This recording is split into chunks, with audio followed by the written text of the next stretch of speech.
The Blind Men and the Elephant, a story about truth in a small town in India.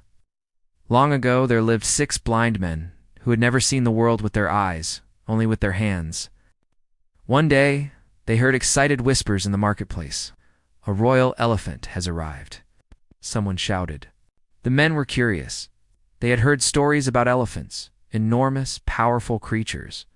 But what did one truly look like? "We must find out for ourselves," said one of them. So, guided by the sound of heavy footsteps and the deep rumble of the beast, they made their way to the elephant's stable.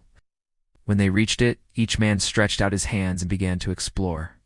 The first blind man touched the elephant's trunk. He gasped. "It's like a giant snake, thick, strong, alive." The second felt one ear flutter beside his face. "You're wrong," he laughed. "It's a fan wide and soft, like a palm leaf." The third reached out and pressed his hands against one leg. "Both of you are mistaken," he said. "This creature is like a tree, solid and unmoving." The fourth brushed his palms along the elephant's side. "You fools," he chuckled. "It's clearly a wall. How else could it feel this broad and flat?"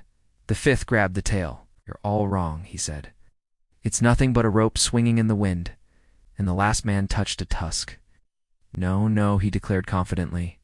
"It's smooth, cold, and sharp like a spear." Then they began to argue. Voices rose.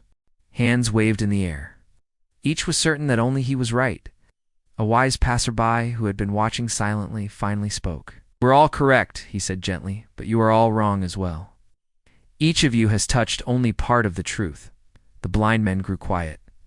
For the first time, they realized that truth could be bigger, wider than any one of them could imagine.